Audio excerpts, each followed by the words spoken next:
Bharat Ratna doctor Babasaheb Ambedkar यांची जयंती जिल्हा परिषद कोल्हापूर येथे अत्यंत उत्साहपूर्ण आणि प्रेरणादायी वातावरणात साजरी करण्यात आली। यानिमित्त जिल्हा परिषदच्या तळमजल्यावर डॉक्टर बाबासाहेब आंबेडकर यांच्या प्रतिमेस पुष्पहार अर्पण करून त्यांना विनम्र अभिवादन करण्यात आले। सदर कार्यक्रमाची सुरुवात माननीय मुख्य कार्यकारी अधिकारी श्रीमती जॅस्मिन यांच्या हस्ते डॉक्टर बाबासाहेब आंबेडकर यांच्या प्रतिमेस पुष्पहार अर्पण करून करण्यात आले।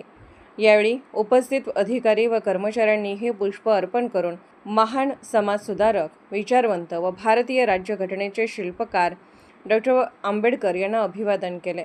या प्रसंगी माननीय मुख्य कार्यकारी अधिकारी श्रीमती जॅस्मिन यांनी आपल्या मनोगतातून डॉक्टर बाबासाहेब आंबेडकर यांच्या बहुआयामी कार्याचा सविस्तर आढावा घेतला। त्यांनी आपल्या भाषणात सांगितले की डॉक्टर आंबेडकर यांनी समाजातील वंचित, शोषित आणि दुर्बल घटकांसाठी आयुष्यभर संघर्ष करून त्यांना न्याय व समानतेचा अधिकार मिळवून दिला।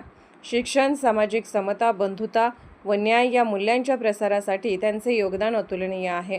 त्यांनी सर्व अधिकारी व कर्मचाऱ्यांना डॉक्टर आंबेडकर यांच्या विचारांचा अंगीकार करून आपल्या कार्यात पारदर्शकता, जबाबदारी व सेवाभाव ठेवण्याचे आवाहन केले।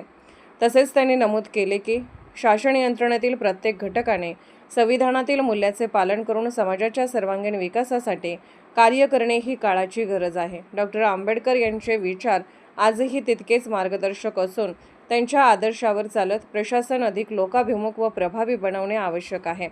सदर कार्यक्रमास अतिरिक्त मुख्य कार्यकारी अधिकारी श्री संतोष जोशी, उपमुख्य कार्यकारी अधिकारी श्री ओमप्रकाश यादव, जिल्हा पशुसंवर्धन अधिकारी डॉक्टर प्रमोद बाबर, उपमुख्य कार्यकारी अधिकारी श्री जयवंत उगले, कार्यकारी अभियंता श्री अर्जुन गोडे, उपमुख्य कार्यकारी अधिकारी पाणी व स्वच्छता श्रीमती माधुरी परेड, शिक्षण अधिकारी माध्यमिक श्रीमती सुवर्णा सावंत, शिक्षण अधिकारी प्राथमिक श्रीमती शेडकर, सहाय्यक गटविकास अधिकारी श्री अविनाश मेश्राम तसेच जिल्हा परिषद कोल्हापूर येथील विविध विभागातील अधिकारी कर्मचारी मोठ्या संख्येने उपस्थित होते। कार्यक्रमादरम्यान उपस्थितांनी डॉक्टर बाबासाहेब आंबेडकर यांच्या कार्याचा गौरव करत त्यांच्या विचारांचे स्मरण केले। कार्यक्रमात शिस्तबद्ध व प्रेरणादायी वातावरण निर्माण झाले होते। कार्यक्रमाचे सूत्रसंचालन श्रीमती सुषमा पाटील यांनी केले।